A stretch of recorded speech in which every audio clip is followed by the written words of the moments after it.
মানসুর ইবনে আম্মার বর্ণনা করেন, আমার একজন বন্ধু ছিল যে জীবনে অনেক গুনাহ করেছিল, নিজের উপর জুলুম করেছিল, নিজের উপর অবিচার করেছিল। অতঃপর সে আল্লাহ তাআলার কাছে তাওবা করে। তাওবা করার পর থেকে আমি তাকে দেখতাম সে অনেক ইবাদত করত, অনেক নামাজ পড়ত, অনেক রোজা রাখত, অনেক তাহাজ্জুদ পড়ত। হঠাৎ করে একদিন তাকে খুঁজে পাচ্ছিলাম না। আমি তার খোঁজে তার বাড়িতে গেলাম। আমি দরজায় গিয়ে আওয়াজ দিলাম, ভিতর থেকে তার মেয়ে বের হয়ে আসলো। আমাকে জিজ্ঞেস করলো, কাকে খুঁজছেন? তখন আমি বললাম, তোমার আব্বুকে যে বলো অমুক এসেছে। অতঃপর আমাকে ভিতরে আসতে বলা হলো। আমি ভিতরে প্রবেশ করলাম। আমি দেখলাম সে বাড়ির মাঝখানে শুয়ে আছে। তার চেহারা বিকৃত হয়ে গেছে, তার চোখগুলো বড় বড় হয়ে গেছে। তখন আমি তার এই অবস্থা দেখে বললাম, হে আমার ভাই, আমার ভয় হচ্ছে। হে আমার ভাই, তোমার এই অবস্থা দেখে আমার ভয় হচ্ছে। তুমি বেশি বেশি করে লা ইলাহা ইল্লাল্লাহ বলতে থাকো। এ কথা শুনে সে অনেক কষ্ট করে আমার দিকে তাকালো, অতঃপর বেহুশ হয়ে গেল। যখন তার হুঁশ ফিরে আসলো, আমি তাকে দ্বিতীয়বার আবারও বললাম, হে ভাই, বেশি বেশি করে লা ইলাহা ইল্লাল্লাহ বলতে থাকো। সে আবারও বেহুশ হয়ে গেল।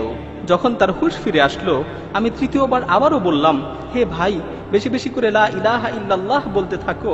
সে চোখ খুলল, আমার দিকে কিছুক্ষণ তাকিয়ে রইল, চোখের পানি ছেড়ে দিয়ে বলল, হে ভাই মানসুর, আমার মাঝে আর এই কালেমার মাঝে প্রাচীর তৈরি করে দেয়া হয়েছে।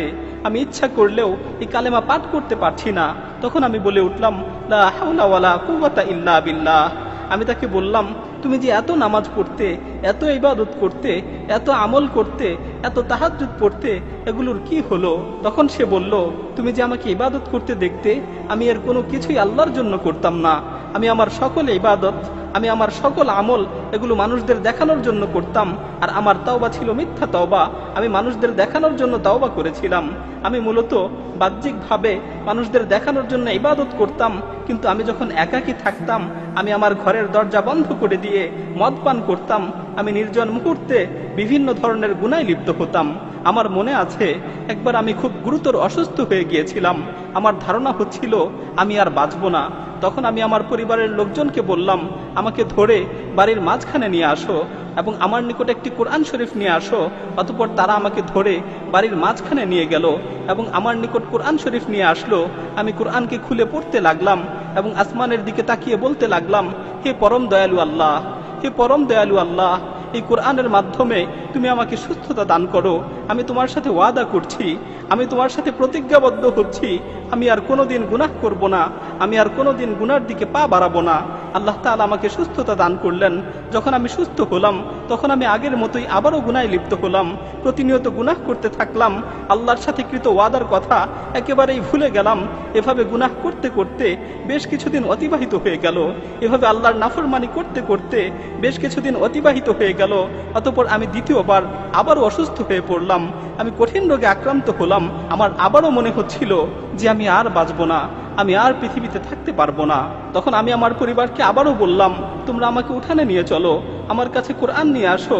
আমি প্রথমবারের মতো দ্বিতীয়বার আবারও প্রার্থনা করলাম। আমি আবারও আকাশের দিকে দুহাত তুলে বললাম, হে আমার প্রতিপালক, হে আমার প্রতিপালক, হে পরওয়ারদিগার, এই কোরআনের মাধ্যমে তুমি আমাকে সুস্থতা দান করো। আল্লাহ তাআলা আমার ডাকে আবারও সাড়া দিলেন, আমাকে রোগ থেকে মুক্তি দিলেন। আমি আবারও অঙ্গীকার করলাম যে আমি আর কখনোই গুনাহ করব না, আমি আর কখনোই গুনার দিকে পা বাড়াবো না। কিন্তু দ্বিতীয়বারেও আমি আমার অঙ্গীকারের কথা আবারও ভুলে গেলাম। আমি আবারও গুনায় নিমজ্জিত হলাম। আমি আবারও গুনার সমুদ্রে হাবুডুবু খেতে লাগলাম। এভাবে বেশ কিছুদিন অতিবাহিত হয়ে গেল। এরপর আমি তৃতীয়বার আবারও অসুস্থ হয়ে পড়লাম, যা তুমি এখন দেখতে পাচ্ছ। অতঃপর আমি আমার স্ত্রীকে বললাম, আমাকে উঠানে নিয়ে চলো, আমার কাছে কোরআন নিয়ে আসো। তারা আমাকে উঠানে নিয়ে গেল, আমার কাছে কোরআন নিয়ে আসলো। অতঃপর এবার যখন আমি তিলাওয়াত করার জন্য কোরআনকে খুললাম, আমি দেখতে পেলাম কোরআনের সমস্ত পৃষ্ঠাগুলো সাদা হয়ে গেছে। পুরো কোরআনের মাঝে একটি অক্ষরও আমার চোখে পড়ল না। আমি বুঝতে পারলাম আসমান ও জমিনের অধিপতি আল্লাহ সুবহানাহু ওয়া তাআলা আমার উপর রাগান্বিত হয়েছেন। আসমান ও জমিনের অধিপতি আল্লাহ সুবহানাহু ওয়া তাআলা আমার উপর ক্রোধান্বিত হয়েছেন, কারণ আমি বহুবার তার সাথে ওয়াদা করেছি, বহুবার ওয়াদা ভঙ্গ করেছি। আমি বহুবার তার কাছে তাওবা করেছি, বহুবার তাওবা ভঙ্গ করেছি। তিনি আমাকে অনেকবার সুযোগ দিয়েছেন, কিন্তু আমি বারবার এই সুযোগের অপব্যবহার করেছি। আমি বুঝতে পারলাম যে আল্লাহ তাআলা আমার উপর রাগান্বিত হয়েছেন। তাই আমি আসমানের দিকে হাত তুলে বললাম, হে আল্লাহ, আমাকে এই বিপদ থেকে মুক্তি দাও। হে আল্লাহ, আমাকে এই বিপদ থেকে রক্ষা করো, আমাকে এই বিপদ থেকে উদ্ধার করো।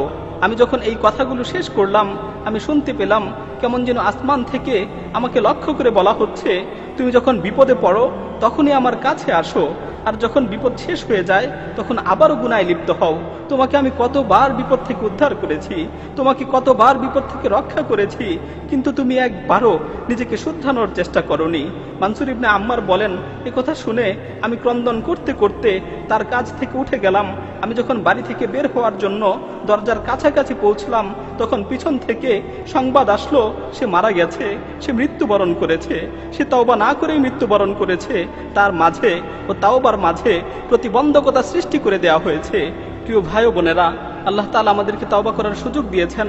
আল্লাহ তাআলা আমাদের ডাক দিয়ে বলছেন, ইয়া আইয়ুহাল্লাযীনা আমানু তুবু ইলাল্লাহি তাওবাতান নাসুহা আসা রাব্বুকুম আন ইউকাফফিরা আনকুম সাইয়্যাতিকুম ওয়া ইউদখিলাকুম জান্নাতিন তাজরি মিন তাহতিহাল আনহার।